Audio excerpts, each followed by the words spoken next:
5 years. Every evening, Ohana left rice sitting in her bowl.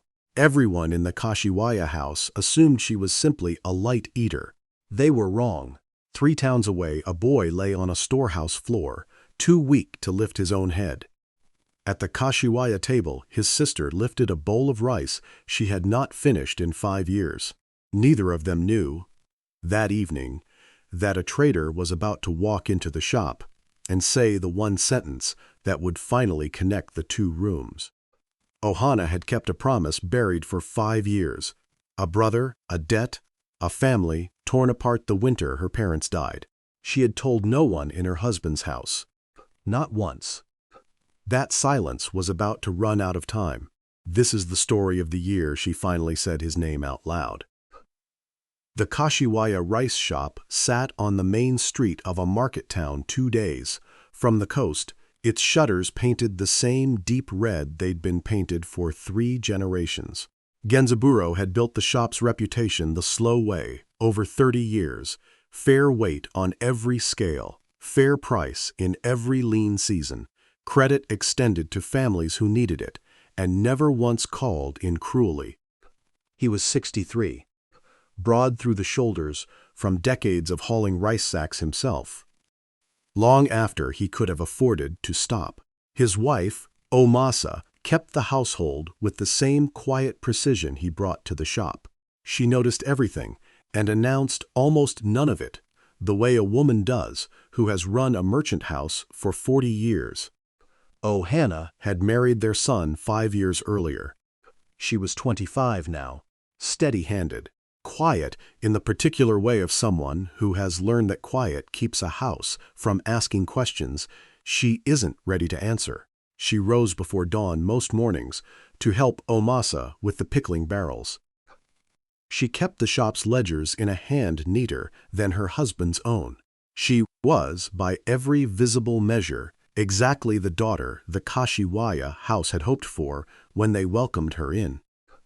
She had also not finished a single bowl of rice in 5 years.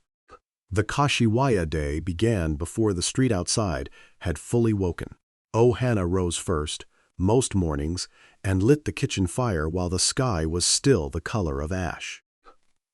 She drew water from the well behind the shop and set it to warm, and by the time Omasa appeared, the rice for the household's own breakfast was already washed and waiting. The shop itself opened at first light. Genzaburo unbarred the front shutters himself, a ritual he'd performed every morning for 30 years and refused to hand off to anyone, even now that his knees complained about the bending it required. The warehouse behind the shop held the real weight of the family's fortune. Sacks stacked to the rafters after a good harvest, thinning through the lean months before the next one. The whole rhythm of the town's year written in how full or empty that space stood. Ohana learned it the way she learned everything, by watching before asking. How to press a thumb into a sack and judge, by the give of it, whether the rice inside had kept dry through the rains. How to tell grain gone slightly sour from grain that had simply aged well. A rice merchant's first duty, Genzaburo told her once, weighing a farmer's delivery on the shop's own scale in front of the man himself, is a fair weight given in the open where anyone can watch it happen. Cheat a customer once with a heavy thumb on the scale, and you haven't gained a coin. You've spent 30 years of trust to save one. In her second year keeping the shop's accounts, Ohana found an error buried in a supplier's contract that Genzaburo's own longtime clerk had signed off on without noticing. A measure of rice recorded at a grade higher than the sample actually justified, the difference small enough in any single delivery to escape a tired eye, large enough across a full season's shipments to matter considerably. She brought it to Genzaburo directly, laying the contract and her own notes side by side on his desk, rather than simply mentioning it in passing. Genzaburo read her notes without a word, checked them against the actual sample bags himself, and looked at her for a long moment before he spoke. Just as I suspected, he said, the day I let you start keeping these books instead of my own clerk. It was not flattery. It was the closest thing to a formal verdict Genzaburo ever handed down on anyone's competence, and the whole shop understood, from that season onward, exactly how much weight her judgment carried. By mid-morning, the shop's front room filled with the town's ordinary business. Farmers settling accounts after selling their surplus, housewives buying by the measure for the week ahead, the occasional trader passing through with news from 3 or 4 towns over, trading gossip for a fair weight of rice, the way traders always did. Among the regulars was an old widow named Okin, who came every 5th day for exactly enough rice to last her alone, and who had opinions about the season's harvest that she delivered whether or not anyone had asked for them. She had known Ohana since her first week in the house, and measured the passing years less by the calendar than by how the girl behind the counter had grown into the woman running it. "You're too thin again this spring," she told Ohana more than once, examining her the way she examined a sack of rice for signs of something not quite right underneath the surface. She never learned the real reason.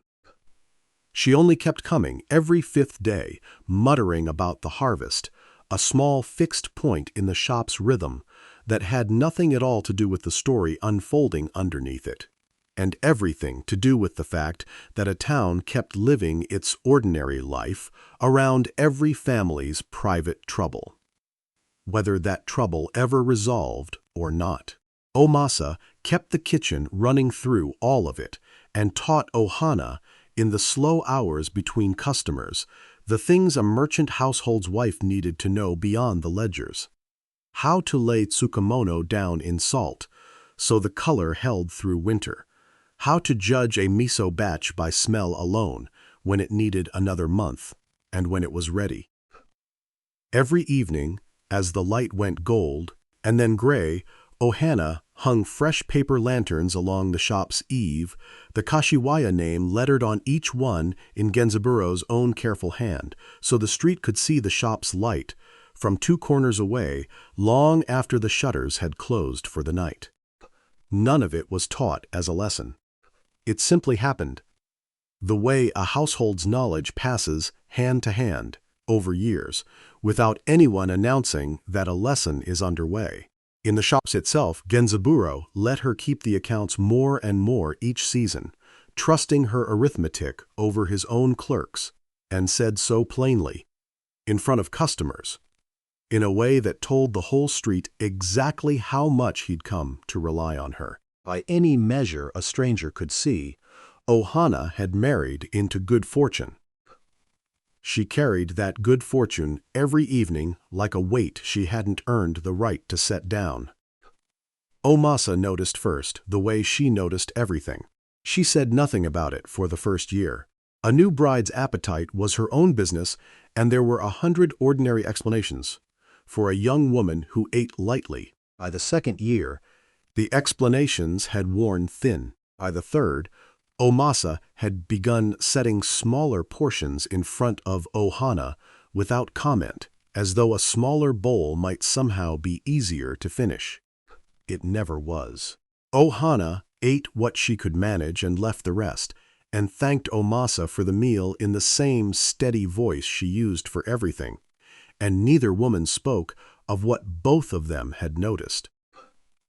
Genzaburo noticed later than his wife, because a merchant's attention in those years ran mostly toward the ledgers and the warehouse, and the price of rice moving up and down with the season. But even he began in the 4th year to watch his daughter-in-law's hands at the evening table a beat longer than the meal required. He said nothing either.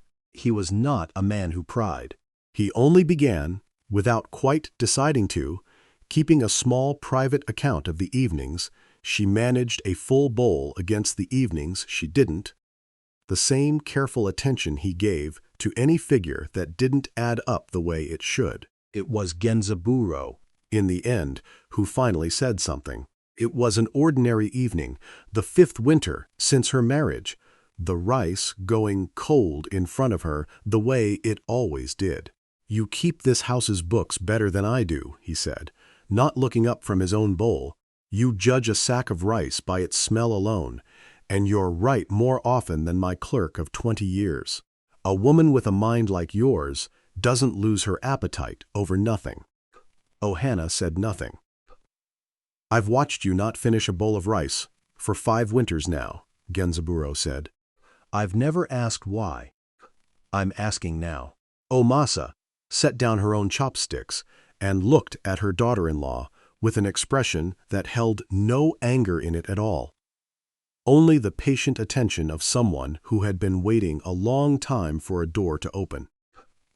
Ohana looked at the rice in front of her. "It isn't the food," she said finally. "It's never been the food." She said nothing more that evening, but something in the room had shifted, and all 3 of them knew it. The story Ohana carried had begun 8 years before that evening, in a smaller house in a town 2 days south that no longer existed for her in any way but memory. Her parents had died within a season of each other. Her father to a fever that moved through the district that winter, her mother not long after, from grief as much as from the same sickness. They left behind 2 children and a debt neither child had known about until it was already theirs to inherit. Ohana was 17. Her brother Taro was 6. There was no way to keep the house and no relative near enough or willing enough to take both children in together. A marriage broker found Ohana a match with the Kashiwaya family, respectable and kind, needing only that she come with nothing but herself. The debt itself was settled a different way. Taro's labor, bonded for a term of years to a wealthy merchant 2 towns over named Kanbei, in exchange for the sum that cleared their parents' name. It was, by the law of the time, an entirely ordinary arrangement. Children were bonded into labor contracts across the domain every season, for debts far smaller than this one. It did not feel ordinary to Pu, a 17-year-old, saying goodbye to the only family she had left. The morning they were separated, their father's old netsuke, a small carved rabbit, worn smooth from his own belt, was the only thing of value either child owned.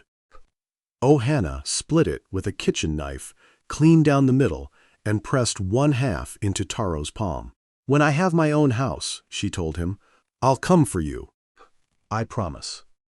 Taro, 6 years old, closed his fist around the broken half and did not cry, though his chin shook with the effort of not crying.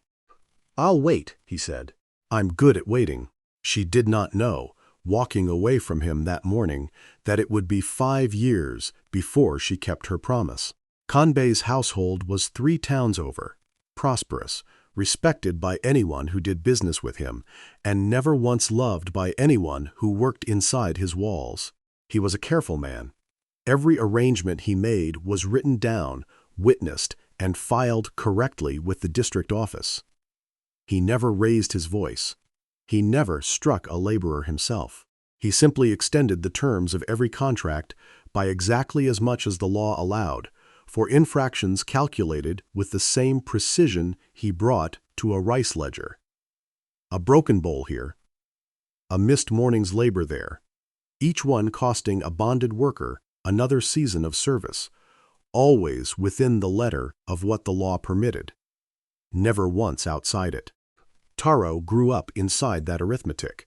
By the time he was 11, he had learned to expect very little from any day, and to be grateful, in a small, guarded way, for whatever it gave him anyway. His work began before light and rarely ended before dark. Hauling water, feeding the household's animals, carrying loads too heavy for a child his size because Kanbei's foreman didn't much care what size a child was, only what a day's labor cost to extract from him. He slept in the storehouse with 3 other bonded workers, none of them close to his own age, and learned early that the safest way through a day was to be neither noticed nor remembered. He also, against every reasonable expectation for a child, worked from dawn past dark, kept teaching himself to read.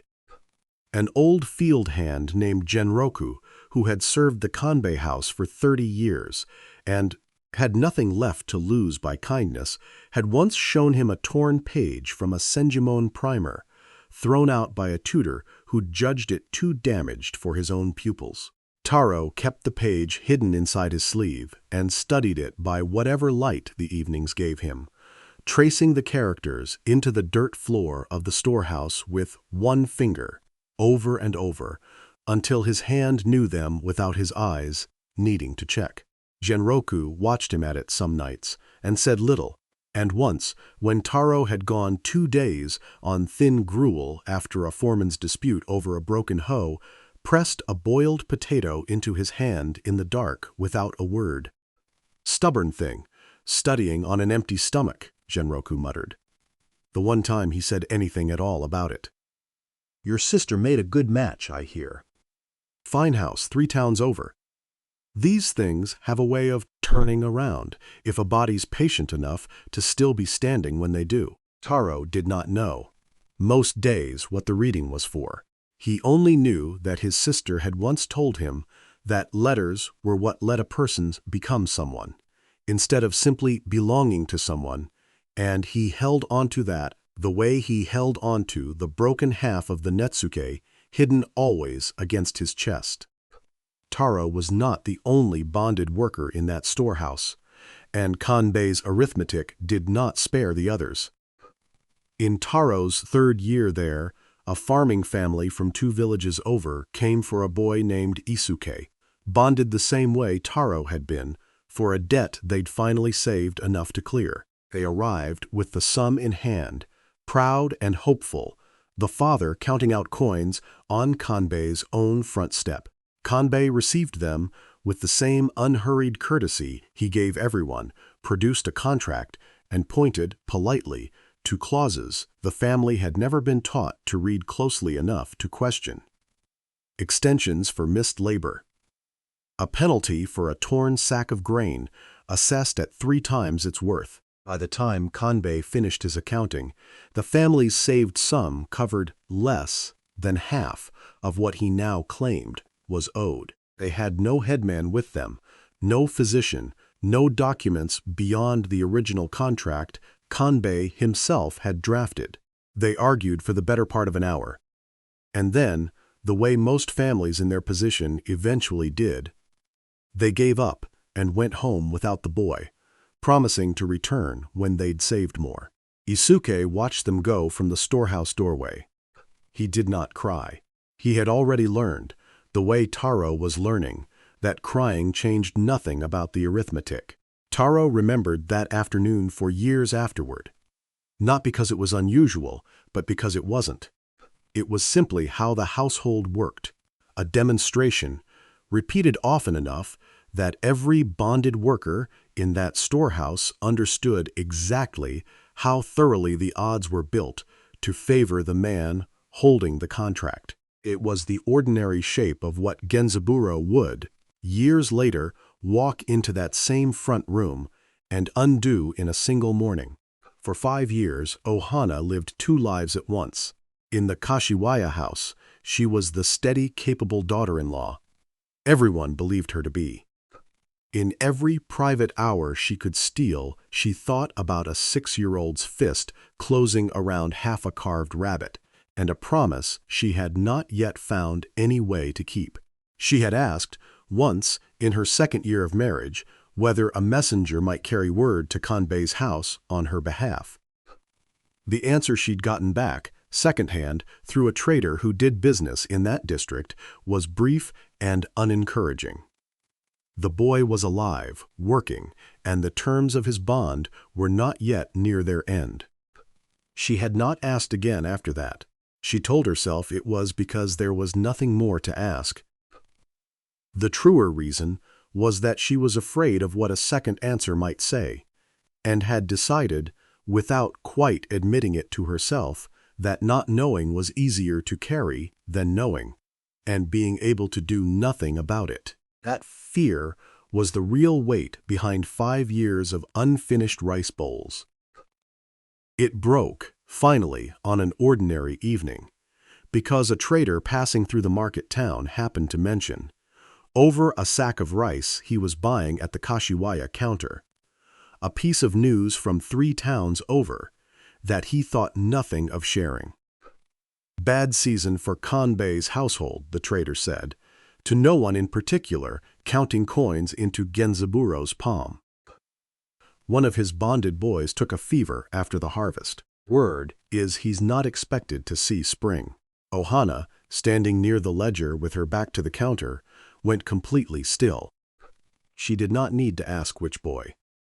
She did not sleep that night. She lay in the dark turning over every version of the conversation she might have with her parents-in-law in the morning, and discarding each one because every version ended with the same fear she had carried for 5 years, that speaking the truth aloud would cost her the family she'd been given, on top of the family she'd already lost.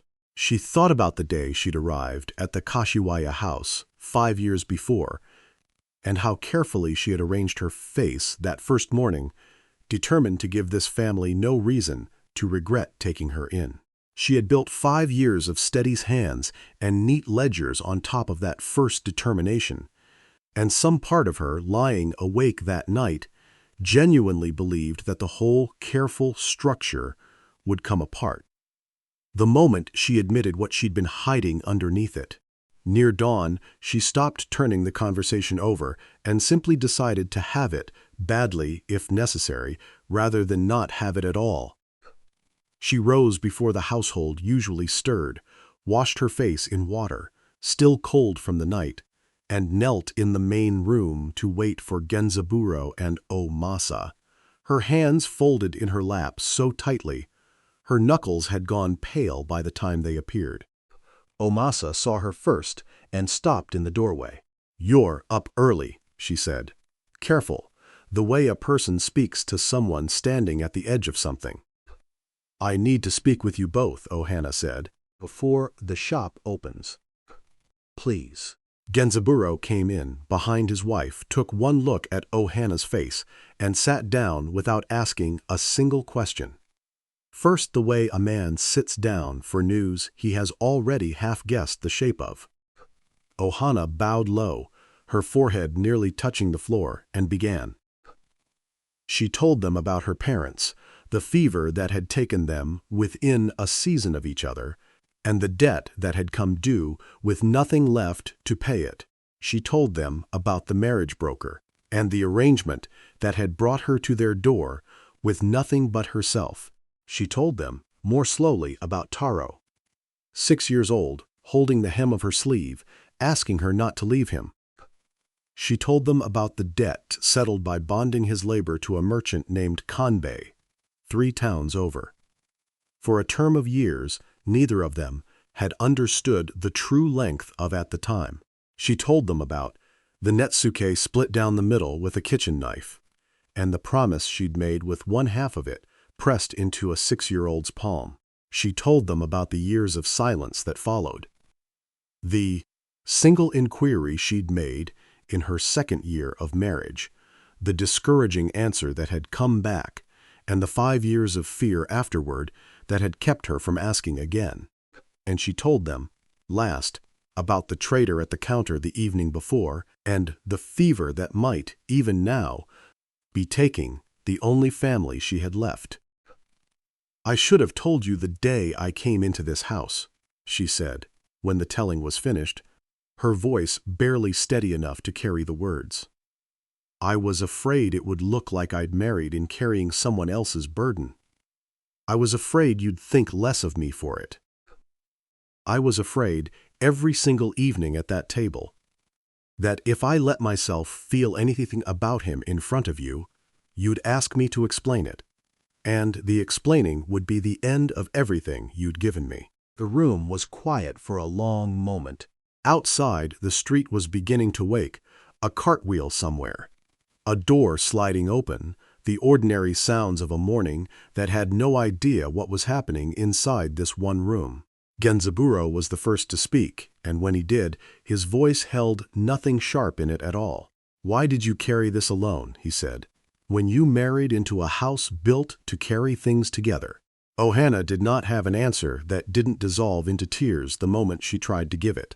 Omasa crossed the room and knelt beside her and put one hand flat against her back, the way a mother does for a child too old to be picked up and too young, still, not to need holding.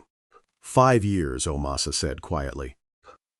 5 years of watching you not finish a bowl of rice, and neither of us asked hard enough to find this. That failure belongs to us as much as your silence belongs to you. We'll go for him, she said next.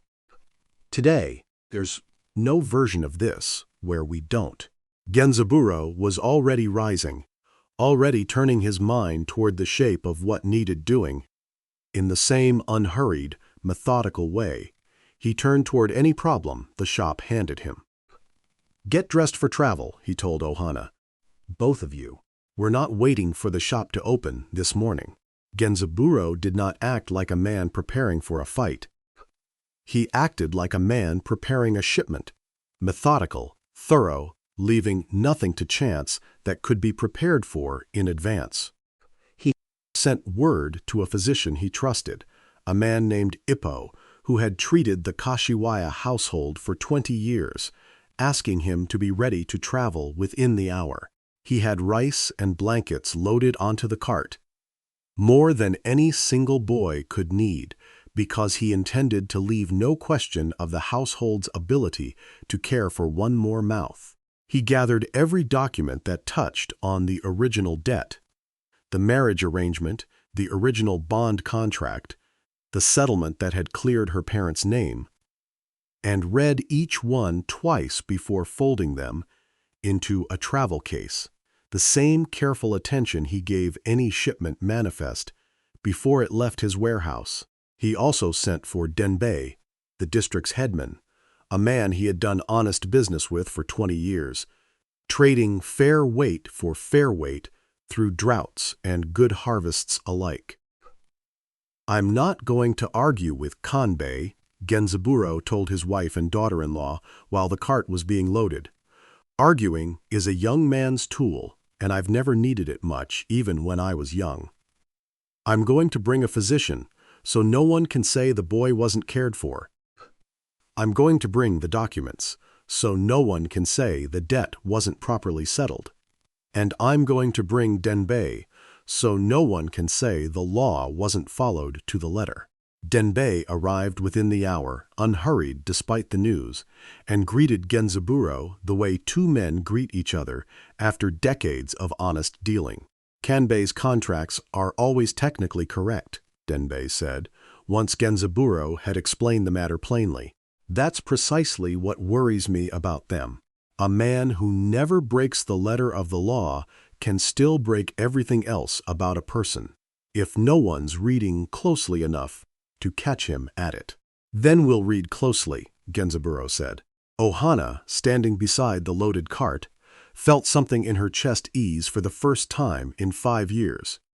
Not because the danger was gone, but because she was no longer the only person carrying it. "Why are you doing all this for him?" she asked. "You've never met him." Genzaburo considered the question the way he considered any figure that needed to add up correctly. "Because he's yours," he said. "And you're mine. That's the whole of the arithmetic, as far as I've ever needed to work it out." The cart left within the hour, Ohana seated beside the physician's satchel of tonics, her hand closed tight around the half of the netsuke she'd carried, unused for 5 years. She did not know, watching the town's edge give way to open road, whether the boy waiting 3 towns over would still recognize her face. She only knew that for the first time since the morning they'd been separated, she was not making the journey toward him alone. Kanbei received them in his front room with perfect courtesy, tea poured before anyone had stated their business, as though the visit were purely social. He was a slight man, soft-spoken, precise in his movements, the kind of man who had built an entire fortune on never once raising his voice while taking everything the law would allow him to take. "Kashiwaya-san," he said, inclining his head to Genzaburo. "An honor. I don't believe we've done business directly before." "We haven't," Genzaburo said. "I've come about a bonded worker in your household, a boy named Taro, my daughter-in-law's brother." Kanbei's expression did not change, though something behind his eyes moved, the quick calculation of a man reassessing a room he'd thought he understood. "Ah," he said, "the girl's brother. I wondered, once or twice, whether anyone would come." "We've come," Genzaburo said, "to settle whatever remains of his bond and to take him home." Kanbei set down his tea with unhurried precision. "That would be simpler," he said, "if the bond were as small as it was 5 years ago. Unfortunately, contracts have terms, Kashiwaya-san, and terms accrue. Missed labor during illness. Damaged property. A season's extension here, another there. I have it all recorded, properly witnessed. I'm a careful man. I keep excellent records." He produced the contract himself, as though he'd been waiting for the question, and laid it flat on the table between them. The sum at the bottom was more than 4 times the original debt. Genzaburo read the document without any visible reaction, the same unhurried attention he gave any ledger before agreeing to a price.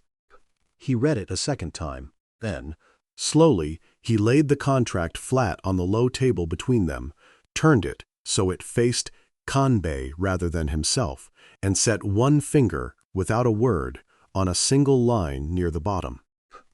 He did not lift the finger while he spoke.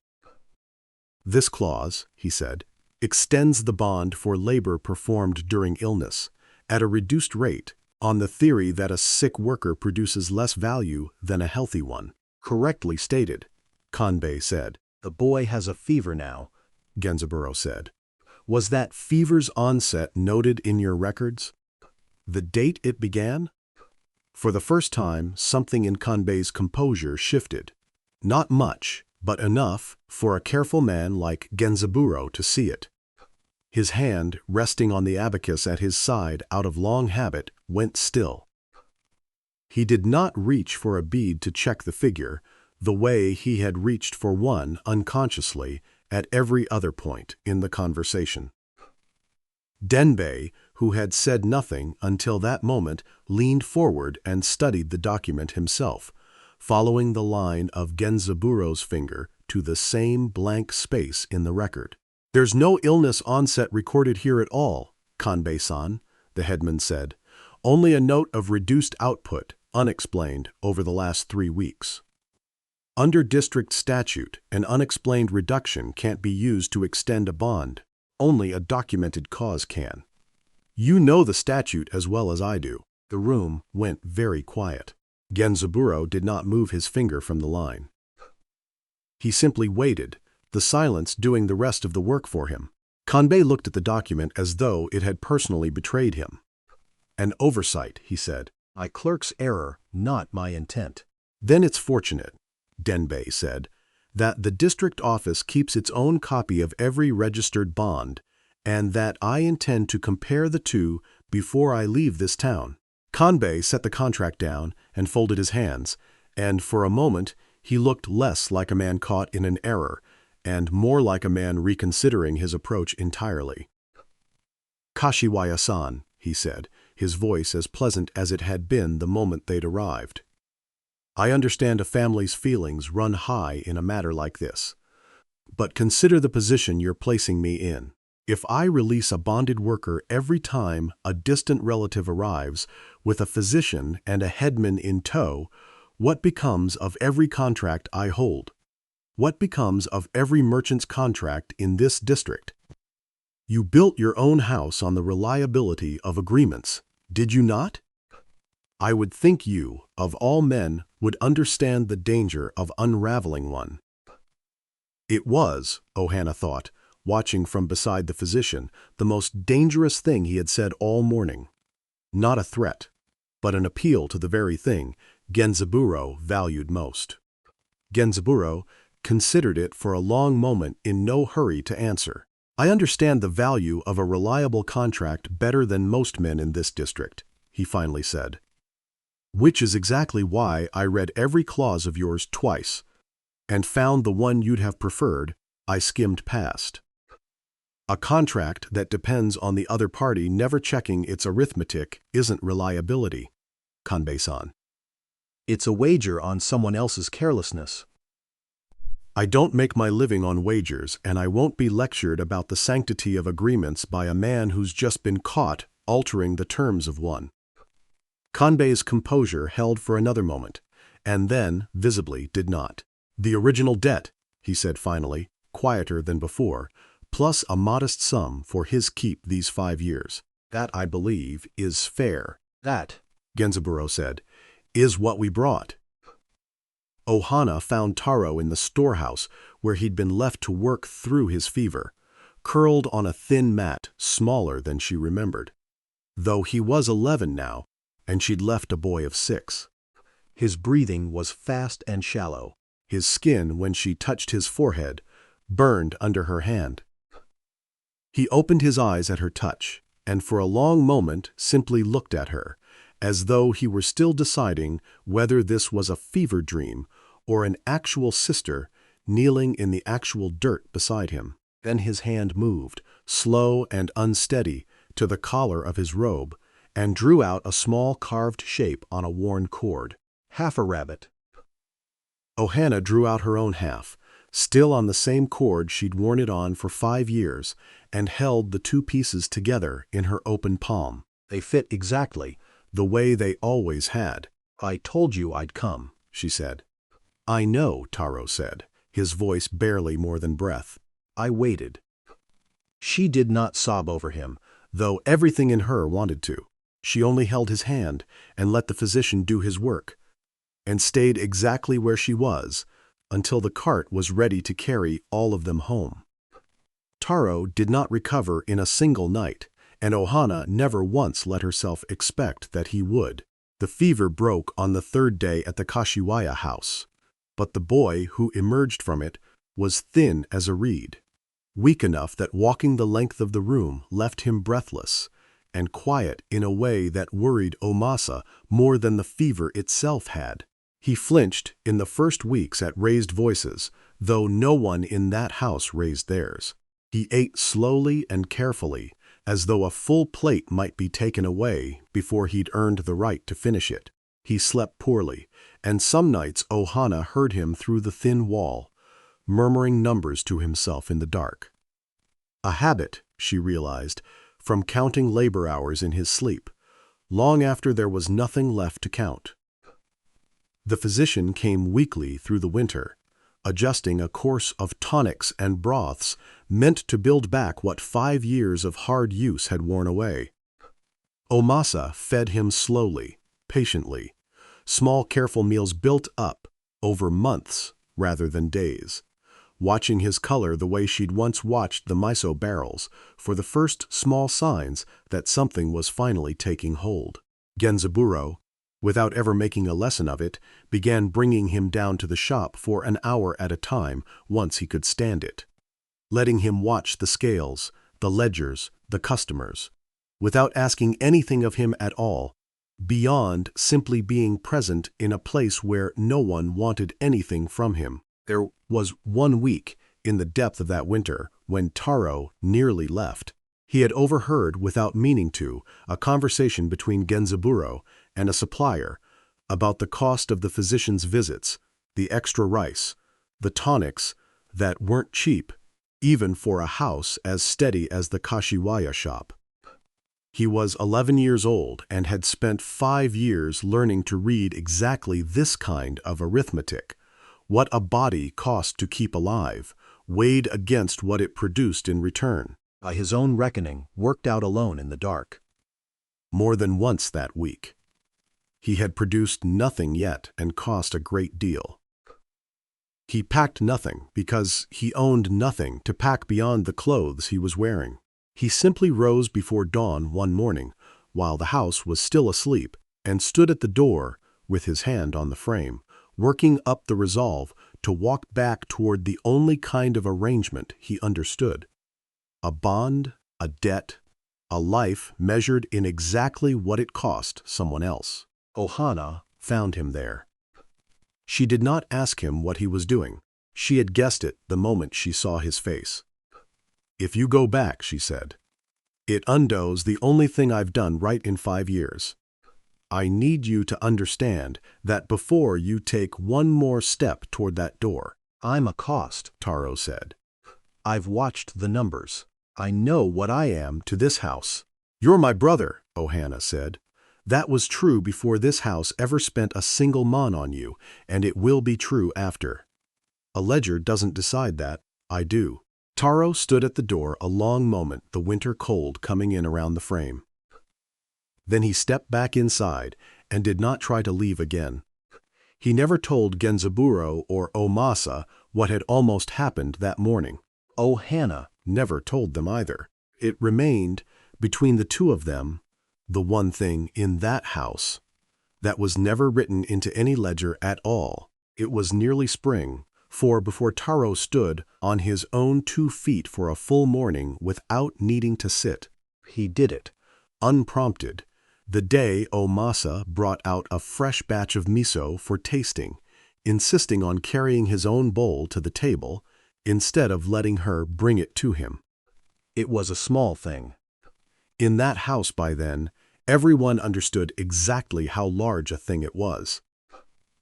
Once his strength had properly returned, Taro found his way, almost immediately, to whatever had a character written on it. He asked Ohana to teach him what she knew, and when her knowledge ran out, Genzaburo arranged for him to attend the town's Terakoya alongside the merchant family's sons, an arrangement that raised a few eyebrows on the street and that Genzaburo addressed exactly once, to exactly one person who asked about it directly. "He's my grandson in every way that matters," Genzaburo said. "The rest is paperwork, and paperwork can be arranged." It was arranged. Taro proved, within a season, to be the fastest reader in his cohort. Though he was older than most of the boys around him, and carried himself, the Terakoya master once remarked to Genzaburo, like someone who'd learned patience the hard way, and would never quite lose it, not every boy at the Terakoya welcomed him the same way the tutor did. A rival grain merchant's son, a boy named Sadanosuke, who'd never once gone hungry or worked past dark, took every opportunity the schoolroom offered to remind Taro of exactly where he'd come from. "My father says you were somebody's bonded worker," Sadanosuke announced one morning, loudly enough for half the room to hear. "A servant boy playing at his letters. He says it isn't right, teaching trade secrets to someone who might end up back in another man's storehouse." Taro said nothing. He had spent 5 years learning that silence cost less than an answer, and old habits held. Word of it reached Genzaburo within the day, the way anything said loudly enough in a market town eventually did. He did not confront the boy. He went, instead, directly to Sadanosuke's father, at the man's own counter, in front of his own customers, and set down the terms plainly. "Your son is welcome to whatever opinion he likes about where a boy comes from," Genzaburo said, "but if he says it inside that schoolroom again, in front of children who'll repeat it, you and I will discuss it as 2 merchants, discuss an unpaid debt. I don't think you'll enjoy those terms." The grain merchant, who valued his standing with the Kashiwaya house rather more than his son's schoolyard opinions, spoke to Sadanosuke that same evening. Taro heard no more about it from that boy or any other. He never learned exactly what his grandfather had said. He only noticed, the following week, that the Terakoya had quietly become easier to sit inside. Word of Taro's schooling reached Kanbei's household too, carried by a trader who did business in both towns and saw no harm in mentioning it. Kanbei received the news the way he received most things that didn't immediately concern his ledgers, with mild, unhurried amusement. The Kashiwaya boy. Sent to letters, he said, to no one in particular, setting down his tea. Fine sentiment. It won't hold. A bonded boy raised on gruel and storehouse floors doesn't become a scholar because an old rice merchant feels sorry for him. He's still just a bonded boy underneath the borrowed robes. Some arithmetic doesn't change, no matter whose house does the counting. He did not think of the boy again for several years. Would prove, in time, to be the single worst piece of arithmetic Kanbei ever did. Go. Masa's part in Taro's recovery was never spoken of as loudly as Genzaburo's, though it was, in its own way, just as constant. She was the one who sat with him through the worst of the winter fevers that followed his rescue, changing cool cloths through the night without ever once waking Ohana to help. Because she judged correctly that Ohana needed the rest more than she needed to prove her devotion by staying awake too. She was the one who noticed that first spring that the only clothes Taro owned were the patched, ill-fitting things he'd arrived in, and said nothing about it to anyone before quietly cutting down a bolt of good indigo cloth she'd been saving and sewing him a kimono in the evenings after the shop had closed, a little at a time, so that by the day he first walked to the Terakoya, he walked in wearing something that fit him properly for the first time in 5 years. She never once mentioned the sewing to Taro directly. He only noticed, years later, folding the same kimono away as it grew too small for him. The small, careful stitches at the collar, done by a hand that had clearly taken its time. And it was Masa, not Ohana, who kept the second half of the broken netsuke safe during the worst of Taro's fever. The half Ohana had been too frightened to hold steady in her own shaking hands that first night. She wrapped it in a scrap of the same indigo cloth and kept it in her own sewing box until the fever broke, and returned it to Ohana without comment, the way she did most things that mattered most to her. Within 2 seasons, the tutor was recommending him for further study.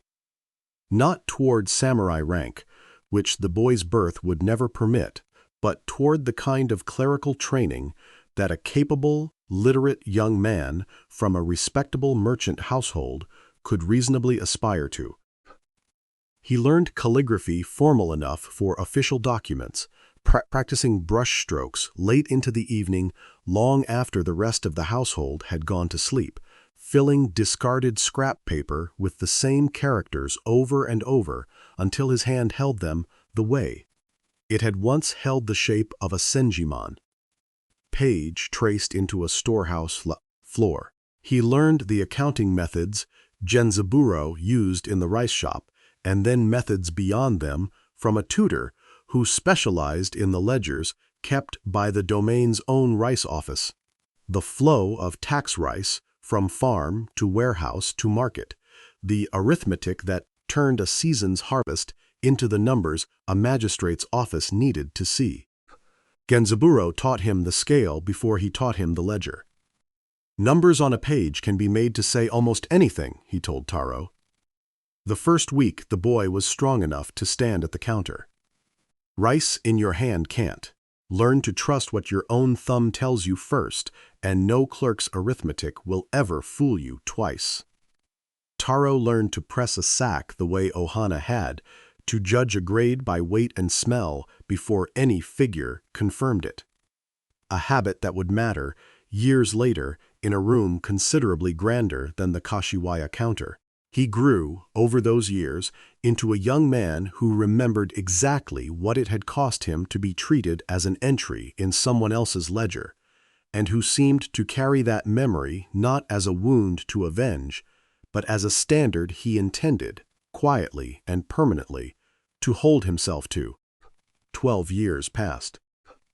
Taro, at 23, had worked his way from a junior clerk's position in the district magistrate's office to an assistant's post, earned one careful promotion at a time, on the strength of a memory for detail that his years of counting labor hours in the dark had sharpened rather than dulled.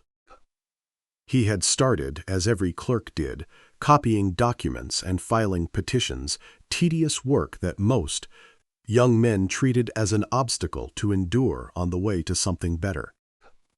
Taro treated it as its own kind of education, reading every petition that crossed his desk closely enough to notice the small inconsistencies other clerks skimmed past. A date that didn't match a season. A debt figure that had grown faster than any honest interest could explain. His supervisor noticed the pattern within his first year and began routing him the petitions no one else wanted to untangle. He was not by then a boy anyone in that district thought of as a former bonded laborer. He was simply Taro-san, precise, fair, and very difficult to deceive with a badly kept ledger. The Kashiwaya shop still stood on the same street, its shutters painted the same red. Genzaburo, past 75 now, had handed the daily running of it to his son, but still walked down most mornings to check the scales himself. Omasa's hair had gone entirely white. Ohana, older now herself, kept the household books in the same steady hand she always had, and finished every bowl of rice set in front of her every single evening, without fail. It was an ordinary morning at the magistrate's office when a file crossed Taro's desk, bearing a name he recognized instantly. Kanbei's household was under investigation. A pattern of bonded contracts extended past what district statute allowed, discovered after a routine audit turned up discrepancies going back years, involving laborers who had never had a Kashiwaya family to come looking for them. Taro read the file twice, the same careful, unhurried attention his grandfather had once given a fraudulent contract at Kanbei's own table. He did not think, reading it, of revenge. He thought of a storehouse floor and a page from a Senjimon primer, and every child whose bond had quietly outlasted what the law allowed because no one had ever come looking for them the way his sister had come looking for him. His hand hovered over the file longer than the paperwork itself required. Some part of him, older than his 11 years in that district office, wanted very badly to write Kanbei's punishment larger than the evidence strictly supported. To let 23 years of quiet arithmetic settle themselves in one afternoon. He sat with that, wanting for a long moment, turning it over the way Genzaburo once turned over a bad delivery before deciding what to say about it. Don't make an example of him, he remembered Genzaburo telling him once, years before, about an entirely different dispute. Make the case correctly, and let the correct case be example enough. Anything more than that is yours, not the law's. Taro closed the file, squared its edges, and opened it again with a steadier hand before he brought it forward. He brought the file to his superior that same afternoon, properly documented, properly witnessed, exactly the way he had been taught a case ought to be built. The law belongs to everyone, he told the young clerk who'd flagged the discrepancy, and seemed nervous about pursuing it against a man of Kanbei's standing, not only to the ones with enough money to buy their way around it. Build the case the way it deserves to be built, and let it stand on its own. Kanbei's household lost its bonded workers within the season, their contracts voided by the district office on the clear evidence of the file Taro had carried forward. Kanbei himself paid a heavy fine, and the story of it moved through the market town's talk for a good while afterward the way any fall from respectability does. Taro never once, in any account of it that survived him, described the outcome as justice for himself. He only ever called it, when anyone asked, the law doing what it was supposed to do. Old Okin, hearing the news at the counter on her usual 5th day, nodded once as though it confirmed something she'd suspected for years and asked for her usual measure of rice, and complained, as always, about the season's harvest. She never learned the full story behind any of it. She only remarked, on her way out the door, that the shop's rice tasted better that spring than it had in years, though nothing about the rice itself had changed at all. That spring, the whole family sat down together at the kashiwaya table.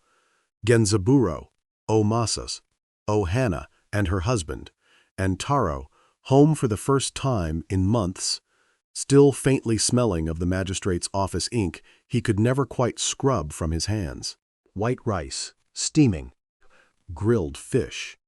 A bowl of miso, dark and rich, made from the same recipe Omasa had taught Ohana more than 15 years before. Taro reached into his collar without a word and drew out the small, carved half of a rabbit, worn smoother now than it had been the day she'd pressed it into his 6-year-old hand. He set it on the table beside her own half, the two pieces sitting close together, whole in shape, if not quite in substance. Ohana looked at the two halves for a long moment. Then she picked up her chopsticks and lifted a mouthful of rice and ate. Up. She finished the entire bowl, the way she had finished every bowl for 12 years now, without a single grain left behind and without a single tear falling into it. Outside, the lanterns along the shop's eave had just been lit for the evening, the kashiwaya name glowing softly in Genzaburo's own careful hand, visible from 2 corners away. If you've wondered how much of this story reflects how Edo Japan actually treated debt, bonded labor, and the families caught inside both, here's what the historical record shows. You just watched Taro bound to Kanbei's household by a contract that grew larger the longer he stayed. Was an arrangement like that real in Edo Japan?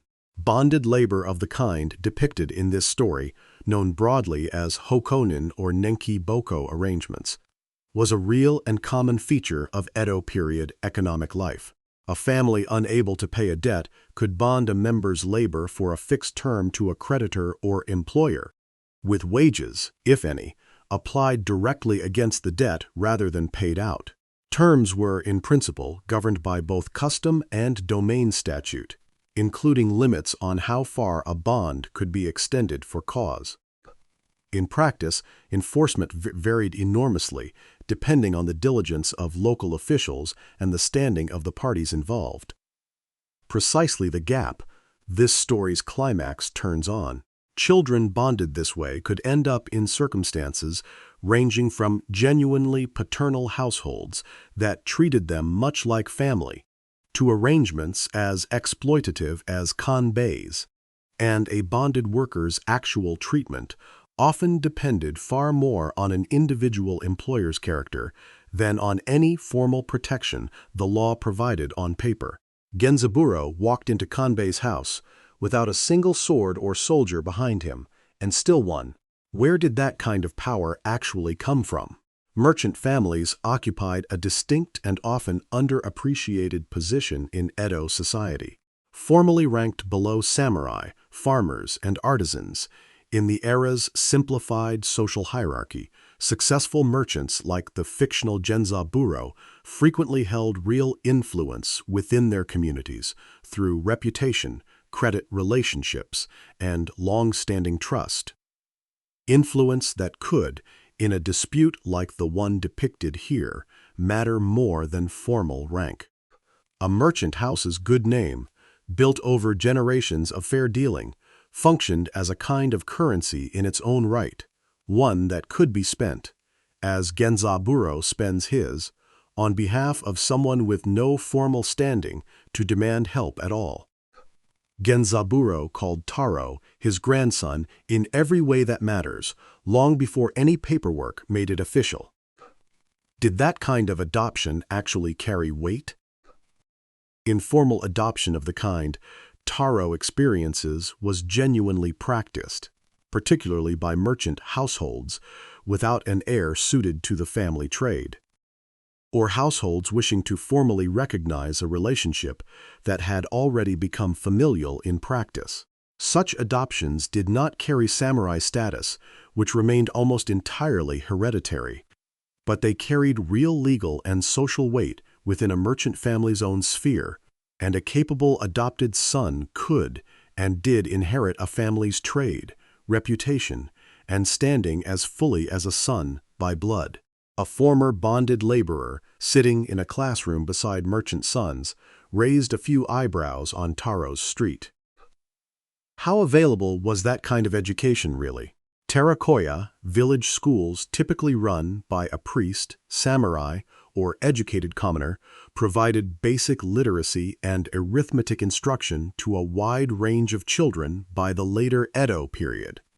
Though access for the poorest or for bonded laborers was far from guaranteed and depended heavily on a sponsoring family's willingness to advocate for a child, much as Genzaburo does here. Literacy rates in Edo Japan were, by the standards of the era, remarkably high for a pre-modern society, particularly in merchant towns, where reading and basic arithmetic were treated as practical necessities rather than luxuries reserved for the elite. Every scene at the Kashiwaya counter turns on the same object: a sack of rice. That's not incidental to the period this story is set in. Rice functioned as both food and currency across the period, with domains collecting taxes in rice and merchant houses like the Kashiwaya shop serving as essential intermediaries between farmers, domain rice offices, and the wider market. A respected rice merchant's ledgers and reputation for fair dealing were genuine forms of social capital, tools that could be brought to bear in a dispute exactly as this story shows. The skills Taro learns at his grandfather's counter, judging weight, tracking accounts, reading the flow of grain through a season, were also, not incidentally, close cousins of the exact skills a domain's own rice office required of its clerks, which is part of what made a path like his a plausible one, rather than a fantasy grafted onto the setting. Denbei never raised his voice at Kanbei's table and still ended the standoff. What did a district headman actually have the power to do? Village-level dispute mediation, handled by headmen such as Denbei, was the primary mechanism for resolving conflicts of this kind before they ever reached a domain magistrate.